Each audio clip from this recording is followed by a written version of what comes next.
ओम नारायण नारायण नारायण नारायण। सब मित्र को राम राम, हर हर महादेव। दोस्तों, एक बार आप सब मित्र कमेंट सेक्शन में हर हर महादेव लिख दीजिए। आज हम जिस फिल्म के टीजर के बारे में चर्चा करने वाले हैं, उस फिल्म का नाम भी हर हर महादेव ही है। आज से करीब 3.5-4 महीने पहले ही इसका एक और छोटा सा टीजर रिलीज हुआ था। उस समय उस पर भी जब मैंने वीडियो बनाया था, उसकी शुरुआत भी हमने इसी प्रकार से की थी। और मैं बहुत उत्सुक था उस फिल्म के लिए। करीब आज से 7-8 महीने पहले ही इस फिल्म का पहला एक अनाउंसमेंट वीडियो रिलीज़ किया गया था। और उस समय मुझे ऐसा लगा था कि तुरंत उन्होंने उसी समय अनाउंस कर दिया था कि इसी वर्ष दिवाली पर वे फिल्म को रिलीज़ करने वाले हैं। तो मैं थोड़ा सा ऐसा अंदर से मुझे डर लग रहा था कि इतनी जल्दी क्या है। मतलब राष्ट्रीय स्तर पर पहली एक मराठी फिल्म रिलीज़ होने जा रही है। मराठी के साथ में हिंदी, तमिल, तेलुगु, कन्नड़ा, इन सभी भाषाओं में फिल्म को रिलीज़ किया जाने वाला है। तो मैं हृदय से चाह रहा था कि थोड़ा सा और वे समय लेते, भले ही इस वर्ष की दिवाली पर नहीं तो अगले वर्ष की दिवाली पर वे रिलीज़ करते। ये बात मैंने हमारी इस फिल्म के टीज़र रिव्यू में कही भी थी। पर अभी 25 अक्टूबर को फिल्म रिलीज़ होने वाली है और 3 दिन पहले ही इसका पहला टीज़र रिलीज़ किया गया। और अभी ठीक 15 घंटे पहले इसके हिंदी, तेलुगु और अन्य भाषाओं के जो भी टीज़र है, उन सब को भी ठीक 15 घंटे पहले रिलीज़ किया गया है।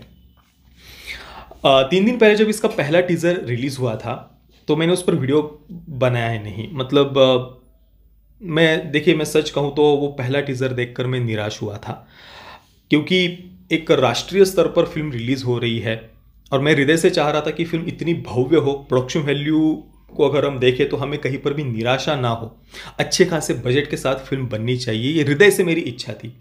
और जब मैंने पहला टीज़र देखा, मैं निराश हो गया था और इस कारण से मैंने वीडियो ही नहीं बनाया।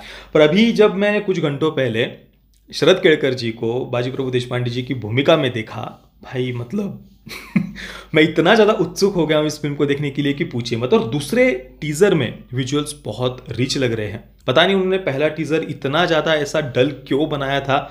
उसमें जो कुछ देखिए, ढाल पर आग वगैरह भी दिख रही है, वो मतलब बहुत फेक लग रही है। राष्ट्रीय स्तर पर फिल्म रिलीज़ हो रही है, पहली मराठी फिल्म है, तो मेरी हृदय से इच्छा थी कि एक बहुत अच्छे खासे बजट के साथ में फिल्म को बनना चाहिए था। पर चलिए, जो भी है, पहली मराठी फिल्म है और दूसरा टीज़र तो मुझे हृदय से सच में बहुत बहुत पसंद आया है और मैं बहुत उत्सुक हूँ फिल्म को देखने के लिए। देखिए, नरवीर बाजी प्रभु देशपांडे जी, उन पर पावनखिंड फिल्म पहले ही एक मराठी फिल्म आ चुकी है। हालांकि वो केवल मराठी में रिलीज हुई थी। दिग्पाल लांजेकर जी की जो शिवराज अष्टक करके पूरी सीरीज है 8 फिल्मों की, छत्रपति शिवाजी महाराज और उनके वीर मावड़ाओं के शौर्य और पराक्रम पर आधारित ये पूरी 8 फिल्मों की सीरीज है। उनमें से 4 फिल्में रिलीज हो चुकी है, मराठी में ही रिलीज हुई है, बाकी 4 फिल्में रिलीज होना बाकी है। तो उनमें से एक फिल्म पावनखिंड भी थी और उसमें भी नरवीर बाजी प्रभु देशपांडे जी के शौर्य और पराक्रम पर ही वो फिल्म आधारित थी। और उसके बाद में मतलब मेरी तो हृदय से पहले से ही इच्छा थी कि ये इतिहास इतना भव्य है, मतलब 300 फिल्म को जो हम इतना देखते हैं, पसंद करते हैं, उस लेवल की फिल्म बननी चाहिए इस इतिहास पर।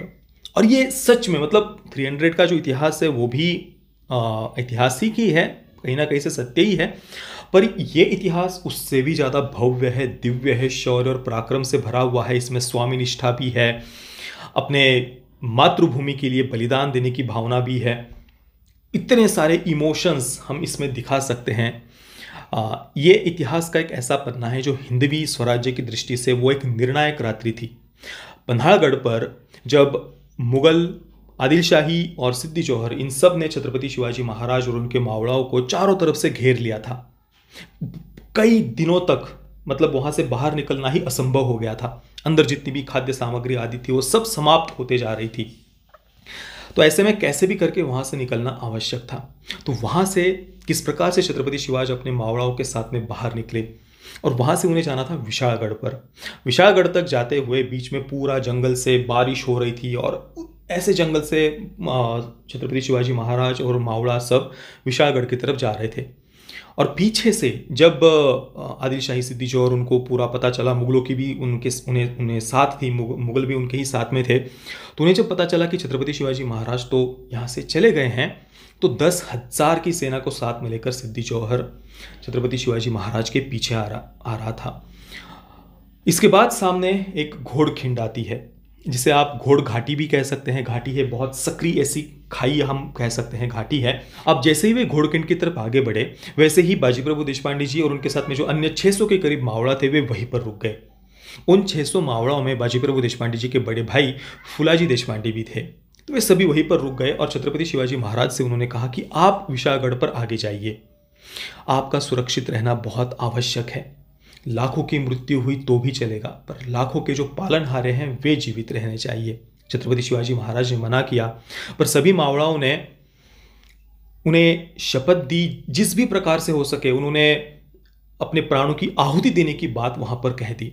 अंततः छत्रपति शिवाजी महाराज को विशालगढ़ की तरफ वे कुछ मावड़ाओं को साथ में लेकर आगे बढ़े और इसके बाद में बाजी प्रभु देशपांडे जी और अन्य जो 300 के करीब मावड़ा वहाँ पर थे, उनमें उनके बड़े भाई फुलाजी देशपांडे जी भी थे। उन सभी ने कई घंटों तक सिद्दी जोहर और उनकी जो 10,000 की सेना थी उनको घोड़खिंड के बाहर ही रोक कर रखा। उस समय बाजी प्रभु देशपांडे जी के रुद्रावतार को देखकर सभी स्तब्ध हो गए थे, क्योंकि आज तक किसी ने भी किसी को इस प्रकार से लड़ते हुए नहीं देखा था। अकेले बाजी प्रभु देशपांडे जी ने सैकड़ों की सेना को गाजर मूली की तरह काट दिया था। उनका पूरा शरीर खून से लथपथ हो गया था, पूरे शरीर पर घाव थे, पर फिर भी वे लड़ रहे थे, क्योंकि विशालगढ़ से अभी तक तोपों की आवाज नहीं आई थी। अंततः जब विशालगढ़ से तोपों की आवाज आई उसके बाद ही बाजी प्रभु देशपांडे जी ने विशालगढ़ की तरफ देखकर मुजरा किया, प्रणाम किया और उसके बाद ही उन्होंने अपने प्राणों को त्यागा। इस इतिहास के ऊपर यह फिल्म आधारित होने वाली है। इस इतिहास के बारे में हमने इससे पहले भी चर्चा की हुई है। आज मैंने संक्षेप में इसके बारे में यहाँ पर बस आपको ये इतिहास बताया है। मुझसे अगर कुछ गलती हो गई हो तो मैं माफ़ी चाहता हूँ, पर मैं हृदय से चाहता हूँ कि ये इतिहास आप सभी को बड़े पर्दे पर अवश्य देखना चाहिए। और शरद केळकर जी बाजी प्रभु देशपांडे जी की भूमिका में है। ये सुनने के बाद तो मुझे विश्वास है कि इस फिल्म को देखने के लिए आप भी उतने ही ज़्यादा उत्सुक हो गए होंगे। 25 अक्टूबर को फिल्म रिलीज़ होने वाली है, बस 2 हफ्तों की ही बात है। हालांकि थोड़ा सा और पहले से फिल्म का प्रमोशन उन्हें शुरू कर देना चाहिए था। 25 अक्टूबर को और भी 2 बड़ी फिल्में रिलीज़ हो रही है, थैंक गॉड, राम सेतु, तो काफ़ी बड़ा क्लैश हम इसको कह सकते हैं। और मैं मतलब सीरियसली चाह रहा था कि इस प्रकार के क्लैश में ना जाकर थोड़ा और कोई बड़ी दूसरी डेट अगर फिल्म को मिलती, पता नहीं, मतलब ठीक है 25 अक्टूबर को भी फिल्म रिलीज़ हो रही है जो भी है, पर मैं तो मतलब राम सेतु के लिए तो थोड़ा उत्सुक हो ही, पर अभी हर हर महादेव इस फिल्म के लिए मैं बहुत उत्सुक हूँ। हालांकि सुबोध भावे जी को छत्रपति शिवाजी महाराज की भूमिका में लेना, वो कास्टिंग मुझे सीरियसली पसंद नहीं आई है। पता नहीं ये डिसीजन उन्होंने कैसे लिया और वो कास्टिंग उन्हें कैसे सही लगी, पता नहीं। बाकी ओवरऑल दूसरा जो टीज़र था वो मुझे बहुत पसंद आया है। मैं आप सभी को प्रार्थना करता हूँ, सभी से इस फिल्म को आप थिएटर में बड़े पर्दे पर अवश्य देखना। मित्रांनो, व्हिडिओच्या शेवटी मी आपल्या मराठी फिल्म इंडस्ट्रीविषयी थोडंसं बोलू इच्छितो। आपल्याला आपल्या चित्रपटांचे जे बजेट आहे, प्रोडक्शन व्हॅल्यू आहे, त्याला वाढवण्याची खूप गरज आहे।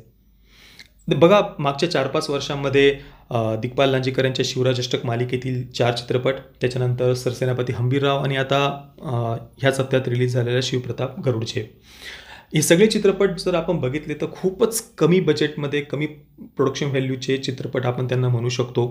त्यातल्या त्यात शिवप्रताप गरुडझेप हा जो चित्रपट आहे त्याची एक प्रोडक्शन व्हॅल्यू किंवा जे व्हिज्युअल्स आहेत ते मला आवडले। त्यांनी जास्त ॲक्शन सिक्वेन्सेसवर पैसे खर्च न करता जे आपले व्हिज्युअल्स आहे त्यांना थोडं रिच दाखवण्यामध्ये त्यांनी आपले पैसे खर्च केलेले। ती एक गोष्ट मला शिवप्रताप गरुडझेप ह्या चित्रपटाची आवडली। एक गोष्ट नाही आवडली त्या चित्रपटाची, ते मी रिव्ह्यूमध्ये सांगितलं आहे। पण ओव्हरऑल जे आपण आपल्या महाराजांच्या इतिहासावर चित्रपट बनवतोय ते बस बनवण्यासाठी आपण बनवतोय आणि बस लोकांना भावुक करून आपण थिएटरमध्ये बोलवणं हे मला योग्य नाही वाटत। आपण आपली प्रोडक्शन व्हॅल्यू, बजेट एक ग्रँड स्केलवर चित्रपटांना रिलीज करणं आवश्यक आहे।